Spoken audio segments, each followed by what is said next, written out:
One of the most popular angles in wrestling over the years has been the hostile takeover. Hell, there's a reason we've been seeing prominent examples of this since the UWFI invasion of New Japan in the mid-90s. But what are the biggest invasions in wrestling history? Well, that's exactly what we're going to be looking at right now, starting with possibly the biggest one of all, the time the New World Order took over WCW. Yes, when we mentioned the UWFI invasion of New Japan a moment ago, we did so for a reason. And that's because it was after attending a show at the Tokyo Dome in April of 1996 and seeing this angle play out that Eric Bischoff decided to take the idea back to America with him. What would his version of that storyline be? Well, it would be to take Scott Hall and Kevin Nash, two big WWF stars who were just about to jump ship to Atlanta, and make out as though they were rogue agents still working for the enemy, coming to try and topple WCW from within. Needless to say then, this worked very well as almost immediately the conversation in wrestling became all about what was happening down south. And that only got more true once Hulk Hogan was revealed as the third man at Bash at the Beach a couple of months later.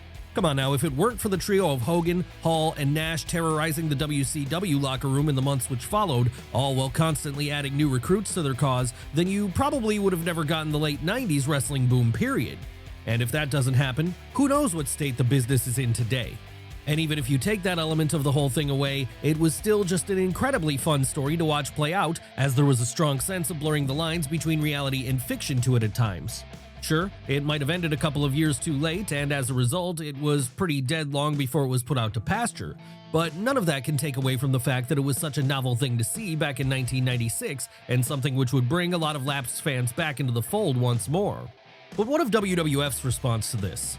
Well, while that angle isn't anywhere near as well remembered, it still deserves to be talked about, so let's take a look right now at the NWA invasion of Raw during the late 90s. Yes, back during the territory days, the National Wrestling Alliance was the real powerhouse of the industry, as they were the governing body which tied all the different promotions together.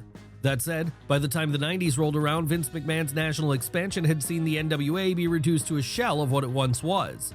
So when the idea was floated that Jim Cornette led an NWA invasion of WWF in 1997, then, the people in charge jumped at the chance, as it was going to give them an opportunity to have their belt seen on TV again. And this also worked out well for the WWF too, as while 1997 might to this day still be their best ever year creatively, it wasn't their best business-wise. So the hope here was that this would do for WWF what the NWO did for WCW, kickstart it back into life again. But while they would be on fire again by the time 1998 rolled around, it would have nothing to do with that angle. Why was that? Well, because it was all a bit of a flop, really, with the main reason being that people who were leading the charge of this NWA invasion were names like Jeff Jarrett, the Rock and Roll Express, and Barry Windham, all big stars at various points, but not exactly world beaters in 1997. And that meant fans really had no interest in seeing the whole thing play out. Of course, it didn't help that the NWA invasion happened exclusively in the mid-card of Raw either, meaning it wasn't even like they were being presented as a big deal at the time. No, even then, they likely knew the entire idea was a bust, and that what they really should be focusing their attention on instead was continuing to build Stone Cold Steve Austin for that eventual world title win. That's right, there was just no way Jim Cornette and Double J talking about how they were going to take over the show was going to work at this particular point in time, as it was about as far away from cool as you could get to the audience watching in 1997. Obviously then, this didn't do much good for the NWA brand either. No, once it was over, they'd continue their fall into irrelevance. But one brand which was far from irrelevant in 1997, and who also had an invasion of WWF at that time, would be the subject of our next entry, the time ECW showed up on Raw. Yes, we're talking about the original ECW invasion here, not the other one we'll get to in a moment. And when comparing this one to the NWA's attempt at a hostile takeover that year, it was a heck of a lot more successful. Not because Extreme Championship Wrestling managed to take over or anything, but because they just looked a lot more legit in their attempts to do so. What was the story with this one? Well, again, with business not being at its best back then, WWF were looking for anything they could find to get fans interested in watching their TV again. And in 1997, even more so than the NWO, the coolest thing in wrestling was what Paul Heyman was doing in Philadelphia. Sure, it didn't have the money or mainstream attention of the big two, but ECW still had the it factor. So when Vince McMahon began quietly helping to finance the promotion at some point during the mid-90s, he knew exactly what he was doing. And what he was doing, outside of getting a feeder system of sorts, was having the chance to eventually invite the Rebel group on an episode of Raw, not only to promote their own upcoming pay-per-view Barely Legal, but also to make his own show look that much cooler as a result. And boy did this work, because the sight of Sabu jumping off the Raw sign or Rob Van Dam wrestling in a WWF ring made the company feel that little bit more special during a time when they needed the rub the most. Hell, it would even lead to Vince McMahon's promotion returning the favor when Jerry Lawler, noted hater of Extreme Championship Wrestling, made a couple of appearances at some of their shows and instantly became the biggest heel in the world to that audience. So to call this one anything less than a success would be unfair, as all sides came out of it looking better than they came in. Sure, you could argue that it led to ECW losing a lot of their top talent as the years progressed, but that was always going to happen anyway, as Heyman just didn't have the money to keep those people. And even if he did, the Philly-based promotion was never known for its excellent money management. No, the future was going to be the future no matter what. And what this storyline gave us as a make-good for that was a peak for the Renegade Extreme crew in terms of mainstream perception. But what about that later ECW invasion we alluded to a moment ago? Doesn't that deserve a mention too? Well, yes, it does. And it wasn't only ECW, but WCW too, when they joined forces to invade WWF in 2001 as the Alliance. Yes, anyone who was a fan of wrestling during the Attitude Era will remember this one and how it never quite lived up to expectations. Why is that? Well, this was supposed to be the angle to end all angles, the one people had been waiting to see for as long as they could remember. What would it look like if WWF and WCW, the two big powerhouses of North American wrestling, clashed with each other? And even more so than that, what would it look like if the Renegade number 3, ECW, was thrown into the mix too? Really, when WCW and ECW both went out of business in early 2001 then, and Vince McMahon quickly swooped in to buy each of them, it was like a dream come true, as for the first time it felt like we could actually find out what might happen if they faced off. The only problem was, when WWF bought out WCW, they didn't buy out the contracts of most of the top stars. No, instead of now working for New York, names like Hulk Hogan, Scott Hall, Kevin Nash, Sting, Goldberg, Scott Steiner, and even Ric Flair would all remain under contract to Time Warner. And this meant they could sit at home and collect a paycheck for the next couple of years without worrying about having to take any bumps in the ring. And so that was why, after an iconic simulcast segment on an episode of Raw in March of 2001 where Shane McMahon announced that he had bought the competition right out from under his father's nose, the idea that WCW was about to invade WWF quickly fell apart. And this was because everyone realized then that the stars were not going to be present. No, outside of Diamond Dallas Page and Booker T, what you were largely left with were names like Chuck Palumbo and Shawn Stasiak, basically the crew of Thunder. Even when ECW was added to the mix and brought names like Rob Van Dam and Tommy Dreamer in with it, the whole thing was still dead on arrival, as by that point it was clear Vince McMahon was not going to book any of his guys to look weak in the face of the enemy. And so like that, what should have been the biggest angle in wrestling history instead became a bust. Really, if you need an example of how badly things frittered out by the time all was said and done, just look at the match graphic for the winner-takes-all final battle between Team WWF and Team Alliance at that November Survivor Series. Only 40% of Team Alliance were true WCW or ECW originals. So with that in mind, let's move away from the invasion for now and on to our next subject instead, the time TNA tried to do their own version of the hostile takeover angle with aces and eights. How did this one come about? Well, by the time we got to 2012, TNA had undergone some big changes in that the early days of the promotion had become a thing of the distant past. And the reason for this was because Eric Bischoff and Hulk Hogan had come in to take over the booking of things week to week. Of course, if there's one thing we know about Bischoff then, it's that he loves doing hostile takeover angles, and if there's two things which we know about him, it's that he also loves motorcycles. So the idea here then was clear: try to relive the magic of the NWO by having a biker group take over the Impact Zone, with things all getting kicked off in June of that year. But while the hope was that this would do for TNA what the New World Order had done for WCW back in the 90s, the reality was that it was never going to have the same effect. And that's because in 2012, the Impact fanbase didn't want another takeover angle. No, they wanted the company to be a true alternative to WWE. Still though, this didn't stop the angle from continuing for a while, with new members of Aces and Eights continually being revealed as the group grew stronger and stronger with each passing week. Of course, the peak of the whole thing would come when Bully Ray, the man who was for a while being positioned as TNA's great defender, revealed that he was secretly the mastermind behind the entire heel faction. Yes, at that point it felt like Aces and Eights might do its job of completely taking over the Impact Zone and reshaping the entire company and its image. But in the end, that would not happen. No, in the end, TNA would prevail when Mr. Anderson killed off the group, and so like that came to an end the then Nashville-based promotion's big attempt at a hostile takeover angle. That's right, this storyline provided a mix of good and bad times, and it's for that reason that many still have a fondness for it to this day. Really, it was inevitable that a company who has been around as long as Impact was going to try this idea eventually, and once it happened, it was memorable enough that it remains an important part of TNA's history, even now in 2025. But let's move away from Nashville for now and back over to New York again, as our next Invasion-style storyline is another one which happened in WWE.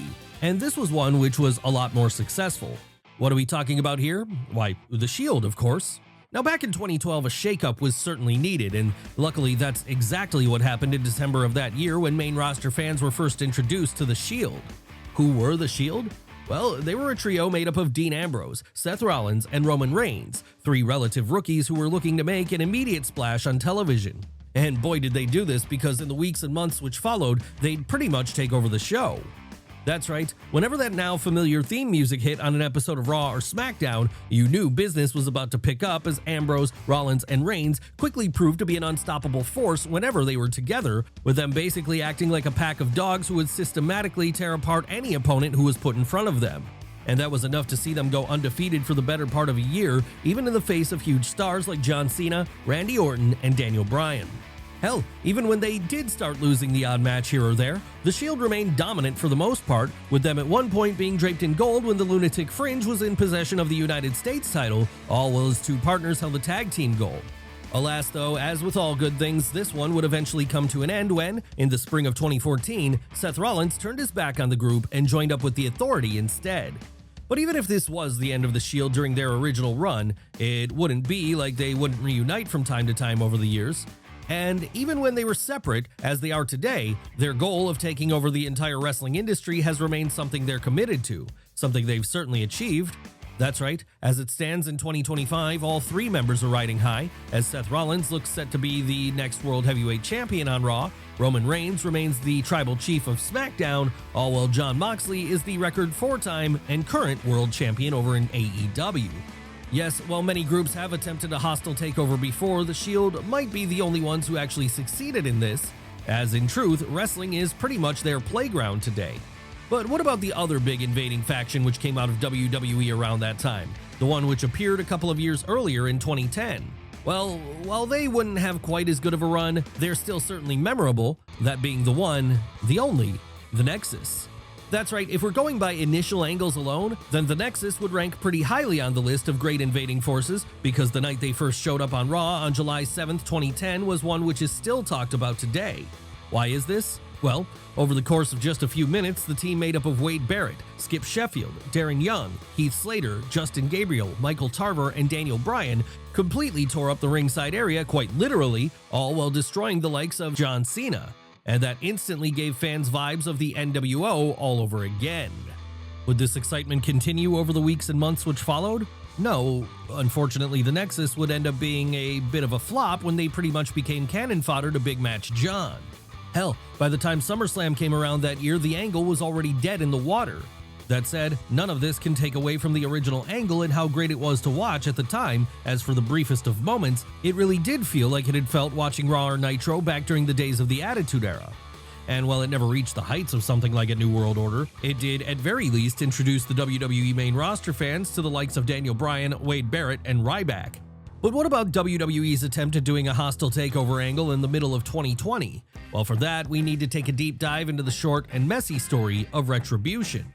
And in order to tell the story of Retribution, we have to go back to the worldwide shutdown. And because this meant no fans could be in attendance at shows, WWE was trying to find something big which would keep audiences watching at home interested.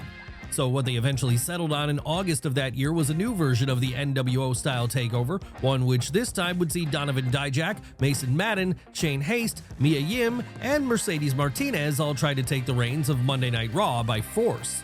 The only problem with this one, though, was that it was in no way as cool as the New World Order had been back in 1996. Hell, it wasn't even as cool as the Nexus had been in 2010. But then how could it ever be expected to come off this way when the people in the faction had to change their names to T-Bar, Mace, Slapjack, Reckoning, and Retaliation? And that wasn't even the worst of it. No, the worst was the ring gear they all wore down to the ring, with their dollar store masks making them look like reject villains from the Power Rangers. Unsurprisingly then, it only took a matter of weeks before Retribution were relegated to being a jobber stable, with this being the point Retaliation cut bait and returned to NXT to work as Mercedes Martinez again. As for the rest of Retribution, well, they'd limp on for a while yet as they tried to make the best of things, but there was just no best to be made out of this idea. And that was true even when Mustafa Ali was later brought in to be the new leader of the group in an attempt to juice some life into the whole thing. No, for as much as they tried to make this stable a success, the reality was it was a mercy when it was finally ended for good in March of 2021, with this fivesome never having scored any kind of significant win during that whole time. And once it was over, all the members would be free to go off on their own and rebuild themselves from the ground up once more, which is what happened when Mustafa Ali and Dominic Dijak both headed out to the indie circuit, Mason Madden formed the Maximum Male Models with Mansoor, and eventually found a home in AEW. Shayna Hayes joined the New Japan roster, Mia Yim became a mid-card staple of the SmackDown Women's division, and Mercedes Martinez headed over to Ring of Honor. But what about the most recent attempt at a hostile takeover angle? Well, that could be seen in our next entry, Dark State. It all started on the April 8th, 2025 episode of NXT. That was when, while names like Fraxium, Josh Briggs, Yoshiki Inamura, and Oba Femi were all in the ring, a foursome of masked men came out to lay them out and announced that they were going to be taking over the show. Clearly then, there was a lot of Retribution in this one, as there was a lot of the Nexus. But that wasn't the only inspiration for Dark State, as with their tactical body armor-esque ring gear, they were seemingly inspired by the Shield too. Will the heels be anywhere near as successful as any of these stables? Well, while they haven't been quite yet, they're still trying to establish themselves on Shawn Michaels' show. Of course, given the talent they have amongst the ranks though, there's no reason they couldn't be a success. After all, included amongst Dark State is Dion Lennox, Cutler James, Osiris Griffin, and Saquon Sugars, each promising up-and-comers. Really, it's just a case of waiting to see where Dark State goes as time goes on. But while Dark State very much represents the present of the hostile takeover style angle, as we've seen today, it's far from the first time WWE has ever tried such a thing. No, it's something which has happened since as far back as the 90s. Yes, Vince McMahon's first attempt at a takeover angle actually happened all the way back in 1993. That was when the boss went over to Memphis to play the heel billionaire, in the process creating the Mr. McMahon character a full 5 years before it ever hit WWE TV. Yes, we all remember Mr. McMahon as the megalomaniacal boss and archenemy to Stone Cold Steve Austin throughout the Attitude Era. Come on now, his feud with the Rattlesnake is probably the most important factor in what made that period as successful as it was. But this was not the first time Vince McMahon played the evil heel inside of a wrestling ring. No, back at the crossover point between the Golden Era and the New Generation Era, another period where the company was struggling financially, the boss was willing to try new things, and one of those things was him being an on-screen heel. Sure, he wouldn't do this on WWF TV. No, back then we were still several years from such a thing happening. Hell, in 1993 it wasn't even acknowledged on screen that Vince was the real boss of the show. No, to any fan just tuning in, he was nothing more than a commentator. But to those in the know, he was the one pulling all the strings, the man behind the curtain, if you will. And that was why, when he showed up at a USWA show in 1993 to help give a boost to Jerry Lawler as the two promotions had a working relationship back then, all the fans watching that night knew this was a big deal indeed. But while Vince appearing in Memphis may have been a favor to a friend in real life, in kayfabe he was not there for fun and games. No, he was there to play the rich villain who wanted to take over the show and make it his own. Understandably then, this left the Tennessee faithful enraged as they were very protective of their territory, and they certainly didn't want Vince coming in to take it away from them. And this all served as a primer for an all-time heel character which would come out in 1998, with that one rocketing WWF towards levels of success they'd never seen before. But then we guess that's just the power a great hostile storyline like this can have, as when it's done well, and even when it's not, there's often nothing else like it in wrestling.